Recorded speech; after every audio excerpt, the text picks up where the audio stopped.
Buenos días. Voy a ser muy concreto y tratar de hacerlo lo más rápido posible. Me encontré una cantidad brutal de información de esto y me costó muchísimo trabajo hacerlo más cortito. Hay una relación bidireccional entre la microbiota intestinal y nuestra salud mental, ¿sí? Los microorganismos pueden influir en nuestra mente, en nuestras emociones y viceversa, ¿no? De cómo nos sentimos, cómo nos estresamos, etcétera, ¿no? El intestino alberga una cantidad de microorganismos, hongos, virus, parásitos, arqueas, un montón de bichos, ¿no? Y tienen un papel crucial en la digestión, en la absorción de nutrientes y en la producción de metabolitos, que ahí es donde viene la parte interesante de esto, ¿no? ¿Cómo se comunican? A través de un eje que se llama eje MIC, o microbiota intestino-cerebro. Y la comunicación implica liberación de neurotransmisores que van desde el intestino al cerebro vía varios ejes de regulación y control, que serían el eje HPA, el hipotálamo pituitario adrenales, el eje simpático adrenal medular y el reflejo inflamatorio a través del nervio vago, que ahorita les voy a platicar algo de eso. Y esto se llama la neuromicrobiología. Ahora, una microbiota intestinal saludable que se llama eubiosis se asocia con una mejor salud mental, y una microbiota desequilibrada, que sería la disbiosis, la vas a asociar con problemas como ansiedad, depresión, trastornos neuropsiquiátricos, etcétera, ¿no? Ahora, a los 2.5 años de edad ya tenemos nuestra propia microbiota, ¿sí? Se mantiene a lo largo de toda la vida, pero ¿qué la cambia o qué la puede modificar? Lo que se les ocurra. Antibióticos, cambios de dieta, enfermedades, que te cambies de país, empiezas a comer cosas diferentes y obviamente son bichos diferentes los que te van a llegar. Mascotas, alcohol, tabaco, hormonas, anticonceptivos, analgésicos, hasta cambiar de pareja. Suena raro, pero ven para acá y hay que compartir nuestras bifidobacterias, suena muy extraño, pero pasa. Empiezas a compartir la microbiota con tu pareja, ¿no? Ahora, ¿cómo prevenir la disbiosis? Pues literal hay que ser un santo, ¿sí? Ir al médico, no fumar, tomar mucha agua, dormir 8 horas, cuidar la alimentación, hacer ejercicio, no ser sedentarios, no abusar de móviles y tabletas, no estresarse. Pues, hay que ser un santo, cosa que no logramos nadie. Entonces, bueno. Ahora, ¿qué te puede provocar la disbiosis? Ahí viene la gran bronca, ¿sí? Asma, enfermedades pulmonares obstructivas, cáncer de pulmón, obesidad, diabetes tipo 2, disfunción mitocondrial, psoriasis, acné, cáncer de piel, arteriosclerosis, trombosis, insuficiencia cardíaca, y acá arriba, trastornos psiquiátricos, autismo, trastornos neurodegenerativos. Parece que no, pero saliendo de aquí yo sé que todo el mundo le va a ir a pegar a las ensaladas. Ahora, ¿cuál es nuestro grandísimo problema? Pues la proteína T, tortas, tacos, tamales, tostadas, tequila, etcétera, ¿no? Esa es nuestra gran bronca. Es muy rico comer con proteína T, pero ahí viene la disbiosis, ¿no? Se había hablado del segundo cerebro. Ahora ya dicen que es uno solo, ¿no? Que es de acá hasta arriba hasta abajo, ¿no? Pero el cerebro como tal, acá arriba, 85 a 100 billones de neuronas, 40 neurotransmisores, 50% de la dopamina, 5% de la serotonina. Y acá abajo tenemos un sistema inmune local, ¿sí? Y tenemos un sistema nervioso entérico, 500 a 600 millones de neuronas, 25 neurotransmisores, 50% de la dopamina, 95% de la serotonina. Ahora van a entender por qué una pizza y un buen helado de chocolate de Plaza Midtown nos pone de buenas. Pues serotonina, así de simple, ¿sí? Toda la serotonina la tenemos acá abajo, ¿sí? Eso nos pone de buen humor, ¿no? El sistema nervioso entérico. Platicaba con el doctor Genaro hace rato que cuando lees los artículos te dicen, sí, son 4 diferentes tipos de neuronas. No, son como 17. Es una locura. Pero en general tenemos, regulan funciones fisiológicas de tubo digestivo, otras liberan neurotransmisores, ¿sí? Otras interneuronas son las que se comunican con estas de arriba, y las intestinofugas son las que mandan la información hasta arriba, a nivel central, a decirle, ¿sabes qué? Ya te llenaste, no te llenaste, o a núcleos hipotalámicos de hambre y saciedad. En general son estas, ¿sí? ¿Quién controla todo este desastre? El eje microbiota intestino-cerebro. El eje HPA, que sería liberación de cortisol, que va a controlar también la permeabilidad de la barrera intestinal, ¿sí? Las uniones estrechas que no se abren. Hay una cosa que se llama leaky gut, que es intestino goteante, que se te empiezan a salir bacterias, metabolitos y demás, y se hace un desastre. Después tienes vías inmunes, citocinas, un sistema inmune local, y después las vías neurales, vía el vago, ¿no? Aferente y eferente, ¿no? Y también el triptófano. El triptófano, ¿por qué es importante? ¿Sí? Es precursor de serotonina y precursor de melatonina. ¿Melatonina qué está haciendo? Antioxidante, inmunomodulador, regulación de ciclos de sueño, todo el rollo cronobiológico. ¿Qué sucede cuando tienes? Suena broma esto, pero es cierto. Conozco gente que si no le dan un like se deprime, ¿no? Después está el bullying.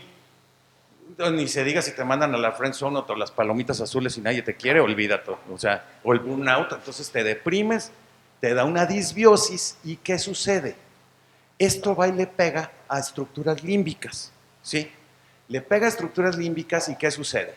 El sistema nervioso, a través del eje SAM, vía núcleos cirulos, núcleos noradrenérgicos, manda una señal al sistema nervioso entérico. Sistema nervioso entérico, neuronas noradrenérgicas empiezan a liberar noradrenalina a lo bestia y tienes alteración en la microbiota y tienes una disbiosis. ¿Esto a dónde le pega? Cognición, emociones, humor. Todo esto se puede alterar gracias a ¿qué? A un montón de cosas que además cada quien percibimos diferente, ¿no? O sea, una cosa que puede ser muy estresante para mí, para cualquiera de ustedes, puede decir, no, no pasa nada, tú tranquilo, se va a arreglar, ¿no? Pero nos pega al final, ¿no? Ahora, nuestras bacterias producen neurotransmisores, ¿sí? Es una cosa que acaban de descubrir hace muy poquitos años. Por ejemplo, serotonina, lactobacillus y bifidobacterias aumentan la producción de triptófano, dopamina, lactobacillus y bifidobacterias, aún estimulan vías dopaminérgicas y receptores dopaminérgicos. Las endorfinas, lactobacillus, inducen respuestas inmunológicas para liberar endorfinas y encefalinas. El GABA, Lactobacillus rhamnosus, ¿sí? Bifidobacterium dentum, sintetizan GABA a partir de glutamato. Entonces, todas nuestras bacterias están produciendo todo el tiempo los neurotransmisores que necesitamos, ¿sí? ¿Qué son, por ejemplo, los probióticos y los prebióticos? ¿Sí? Los probióticos son los bichos vivos. Aportan bacterias en el intestino, restauran la microbiota y los ejemplos pueden ser, básicamente, siempre van a haber lactobacillus y bifidobacterias, son los reyes del asunto. Y los prebióticos es la comida de las bacterias, ¿sí? Fibras no digeribles aumentan las bacterias benéficas y favorecen este crecimiento. ¿Y qué te encuentras? Ajo, cebolla, plátanos, legumbres, espárragos, plátanos verdes, arroz, almidones, fructooligosacáridos, bananoligosacáridos, etcétera, ¿no? Y los psicobióticos, que esto fue a partir de, en el mundo de la medicina es nada, de 2012, lo introdujeron el término psicobiótico en el 2012 y es un organismo vivo que va a ser ingerido en cantidades adecuadas y produce un beneficio en trastornos psiquiátricos. Eso sería un psicobiótico. Por ejemplo, Lactobacillus bifidobacterium longum, ¿sí? Estado de ánimo, mejora niveles de serotonina y dopamina. Lactobacillus brevis bifidobacterius infantis, ¿sí? Sueño y relajación, regula niveles de GABA y de melatonina, favorecen el sueño, ¿sí? Lactobacillus plantarum, Lactobacillus reuteri, memoria y cognición, mejoran la plasticidad cerebral y el aprendizaje. Lactobacillus casei y bifidobacterium lactis, inflamación y neuroprotección, reducen la inflamación y protegen contra enfermedades neurodegenerativas. Y lactobacillus y bifidobacterius otra vez, ¿sí? Regulan respuesta al estrés y el cortisol. Aquí hay algo chistoso y curioso. Esto no es un Valium. O sea, tú te tomas un Valium y dentro de media hora estás dormido. Aquí no. Aquí hay que agarrar 28 días y estarle dando y dando y dando y dando hasta que modificas tu propia microbiota. Y poco a poco la microbiota se va modificando y poco a poco va funcionando mejor o puede funcionar. Ahora, también tienen su lado oscuro, ¿sí? Por ejemplo, en Alzheimer encuentras aumentados ruminococos y bacteroides frágiles. En autismo, aquí hay algo muy curioso, hay una teoría nueva sobre el autismo, relativamente nueva, de que una mamá embarazada con una bacteria filamentosa, ¿sí? Puede tener, ¿sí? Que esta bacteria filamentosa en el intestino haga que se active una célula que se llama TH17. TH17 libera interleucina 17 y 22, que vía la placenta llegan al cerebro del enano y tienes un enano con autismo. Desde el estómago, desde el intestino, ¿sí? Y hay un montón de cosas, ¿no? O sea, en trastorno de depresión mayor, Faecalibacterium prausini, bacteroides, en la ansiedad, lactobacillus y bifidobacterium, que están, aquí lo que están es depletados, ¿sí? Entrando ya a la enfermedad de Alzheimer, 3 diferentes niveles, ¿no? El leve, donde hay problemas relacionados con memoria; el moderado, memoria, lenguaje y el procesamiento de la información sensorial; y en el severo, ¿sí?, ya encuentras estos problemas, pero también el control motor, ya con más problemas, ¿no? Hay varias hipótesis de dónde está iniciando, de dónde está empezando o cómo está empezando, ¿no?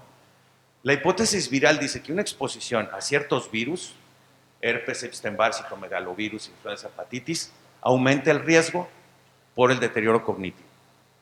Se han propuesto 2 vías de cómo los virus están involucrados en esta patología. La primera, que infectan directamente y promueven la acumulación de beta-amiloide y la hiperfosforilación de tau, o sea, las fibrillas en las neuronas.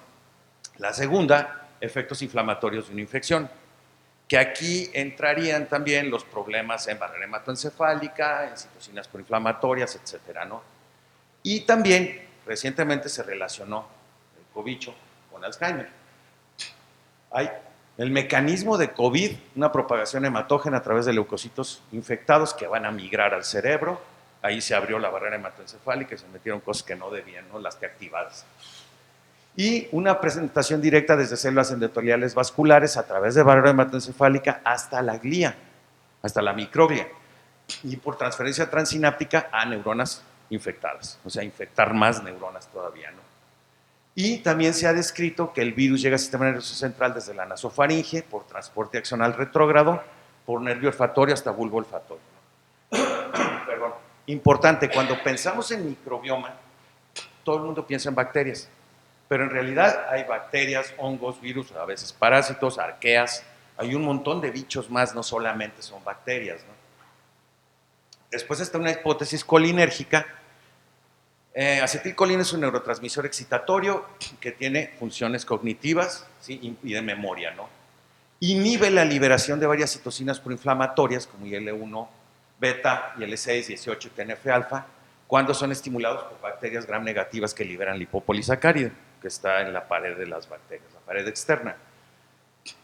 Y todo esto es a través de un sistema de control que se llama reflejo inflamatorio, que ahorita les voy a platicar rápidamente de eso.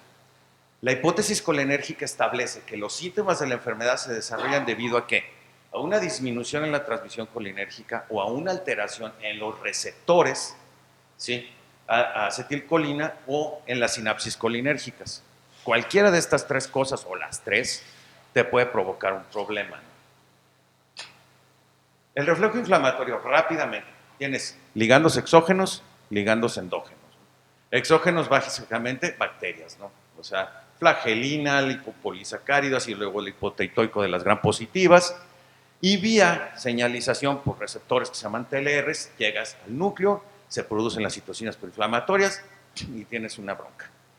Y todo esto va a llegar al cerebro vía los inputs y los outputs de nuestra calculadora, nuestra computadora biológica que tenemos acá arriba, ¿sí?, en muchos de los centros de regulación, el RBLM y todos estos, y la señal sale, ¿sí?, a través de neuronas sensoriales, de interneuronas, ¿sí?, y a través del vago eferente sale la señal, llega al vaso a una zona donde hay un subtipo de células T que liberan acetilcolina, ¿sí? Entonces, estas liberan acetilcolina, esa acetilcolina va y se pega en la subunidad alfa 7 del receptor nicotínico de acetilcolina, en esta, ¿sí?, se pega y bloquea la liberación de citocinas proinflamatorias, no solamente TNF-alfa, de varias de ellas, ¿no?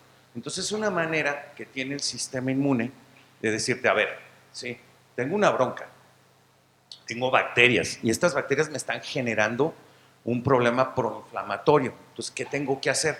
Pues de alguna manera bloquearlo con esta vía colinérgica antiinflamatoria. Por eso, el problema es, no hay acetilcolina, no se pega aquí y tienes las citocinas proinflamatorias preparadísimas, ¿no? Hay una hipótesis inmune del Alzheimer.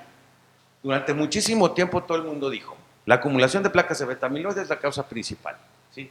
Pero ahora han propuesto que el beta-amiloide es una proteína clave del sistema inmune, que le está ayudando al sistema inmune en la defensa contra infecciones del sistema nervioso. Pero ¿qué sucede? Debido a similitudes estructurales entre esta proteína y algunas bacterias, ¿sí? En otras palabras, se equivoca el sistema inmune, el beta-amiloide se vuelve autorreactivo y empieza a atacar, ¿sí? Ahora, esto puede redefinir a la enfermedad de Alzheimer con un mal funcionamiento del sistema inmune.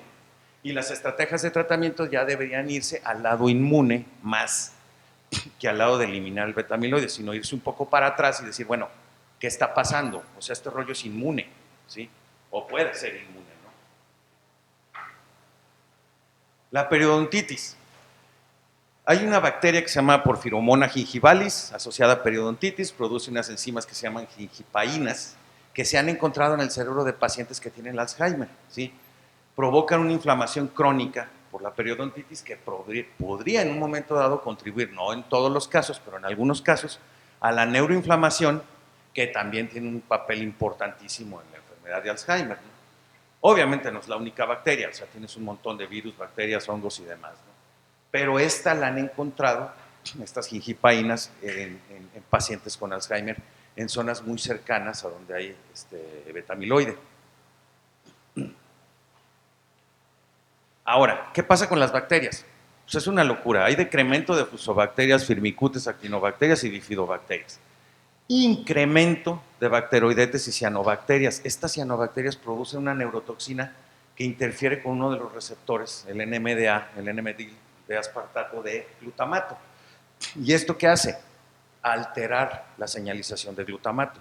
Entonces te empiezas a alterar a neurotransmisores gracias a una bronca de estas, ¿no? Clamidia, ¿sí? En tracto respiratorio, en neocórtex, en las asociadas a las placas seniles, Caldosporum, Malassezia, Foma, Saccharomyces cándida, DNA bacteriano, polisacáridos, LPS, ¿sí? En neocórtex y en hipocampo, en CA1 y en CA3 de hipocampo, cerca de las placas de beta-amiloide, ¿sí? Aquí hay algo interesante con bifidobacterias. Las bifidobacterias están alteradas. ¿Qué sucede con las bifidobacterias? Las bifidobacterias están liberando ácidos grasos de cadena corta, entre ellos el butirato. Este butirato, ¿sí? Lo que está haciendo es activar y regular, va a alargar la redundancia, a las células T reguladoras. Las T reguladoras, ¿sí? Son las que en un momento dado le están diciendo a todos los proinflamatorios, a ver, tranquilas, ya, bájenle, ¿sí? Entonces, ¿qué pasa? Tienes a las bifidobacterias alteradas, al butirato alterado, o hay poca cantidad de butirato por la parte de las bifidobacterias, y las T reguladoras no están funcionando bien. Entonces se hace un círculo vicioso. Una de las broncas grandes, por ejemplo, es en el obeso. El obeso siempre está proinflamado y tiene esta bronca, ¿sí? El obeso de las bifidobacterias alteradas, y los niveles de interleucina 6 están elevados. Esta interleucina 6, porque no la está regulando la T reguladora, ¿sí? Manda una señal a núcleo 4 y paraventricular y a núcleos hipotalámicos de hambre y saciedad, y es un círculo vicioso de sigue comiendo, sigue comiendo, sigue comiendo. Entonces no acabas nunca, ¿sí? Y esto es por una bronca de estas bacterias, ¿no? Hay una relación patogénica entre la microbiota y el Alzheimer. Pacientes con Alzheimer, abundancia de bacterias patogénicas, se incrementa Shigella, Escherichia y obviamente factores proinflamatorios van para arriba, liberación del EPS. Hay una proteína que se llama K99 que sirve para la adhesión de la bacteria en la pared, ¿sí? ¿Y qué sucede? Sí, entonces aumenta la liberación, aumenta la adhesión de esta bacteria y hay el EPS de coli, mucho más. En ratones Valve-C, en experimentos con ratones que les dieron lactobacilos durante 20 y tantos días, reduce el estrés inducido por corticosterona y el comportamiento ansioso de estos animales. Y después, en modelos de ratones con inflamación sistémica, hay liberación del EPS, hay neuroinflamación, se reduce la actividad exploratoria en pruebas en los ratones, ¿sí? Altera la memoria espacial y la memoria episódica en estos animales gracias a el problema de la inflamación sistémica, que obviamente no solamente se da en Alzheimer, sí, no se da, hay muchísimas razones. En este caso lo hicieron con liberación del LPS, y el LPS lo que hace es que libera un montón de citocinas proinflamatorias, ¿no? En controles y en pacientes con Alzheimer, ¿sí? Tienes los crostidiales, están bajando, el ácido butírico, esto es por edad y por la enfermedad, ácido butírico asociado a la resistencia a la inflamación, al envejecimiento. Lactobacilos, en pacientes con Alzheimer hay muchísimos menos lactobacilos que en los pacientes que no tienen Alzheimer, tengan la misma edad, ¿sí? Conversión de glutamato a GABA, alteraciones cognitivas por el sistema GABAérgico. Las bifidobacterias pasa lo mismo, hay muchísimas menos. Aquí es donde le pega ácidos grasos de cadena corta, lo que les comentaba ahorita, ¿sí? E. coli se incrementa muchísimo más en pacientes con Alzheimer, ¿sí? Se exacerba la inflamación y se promueve la agregación de beta-amiloide y la citotoxicidad a nivel del sistema nervioso. Y las gram negativas en general, no solamente el E. coli, pues también aumentan, ¿no? Enterobacterias hay un montón, y aumenta la liberación del lipopolisacárido. Y este lipopolisacárido causa una inflamación sistémica primero y después sistema nervioso. ¿Qué opciones terapéuticas han encontrado en relación a las bacterias? ¿Sí? Probióticos. Efectos terapéuticos, bifidobacterium y lactobacillus, lo que les decía siempre son estas dos las que más funcionan. Regulan respuestas inmunes, TH1, TH2, TH17 y T reguladores y células NK. ¿Sí? Todas estas son parte del sistema inmune que está regulando respuestas y nos está defendiendo de alguna manera. Reducen inflamación en mucosas, modulan las redes de citocinas y los macrófagos tisulares. Lactobacillus acidophilus fermentum plantarum y Bacillus subtilis reducen niveles de estrés oxidativo en modelos transgénicos de enfermedad de Alzheimer. Hay estudios que dicen que los probióticos no mejoran los síntomas, pero sí la función cognitiva. O sea, no te van a quitar la enfermedad, pero en un momento dado sí te van a mejorar la función cognitiva, ¿no? Por ahí parece ser que va la cosa por ese lado, ¿no? Prebióticos, fructoligosacáridos, manoligosacáridos, ¿sí? Inulina, derivados de vegetales, siloligosacáridos que tienen biopolímeros de plantas, todos modifican la microbiota, ¿sí? Van a modificar toda la microbiota y mejorar los síntomas de la enfermedad. Tratamiento de 8 semanas en ratones con estos manoligosacáridos mejoran función cognitiva, memoria espacial, reducen la ansiedad y el comportamiento compulsivo en los animales.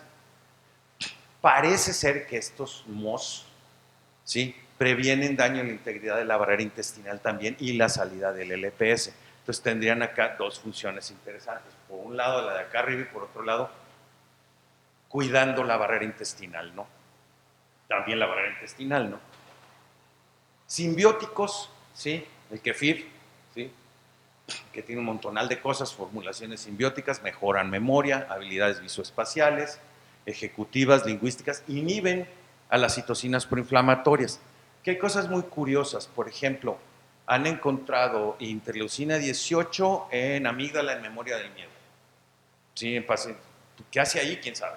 O sea, creo que nadie sabemos qué está haciendo ahí, o porque no es una función inmune. O sea, memoria del miedo es un lugar donde si ahorita entra una víbora de cascabel y no la conoces, y te pega el mordión de tu vida, ¿no?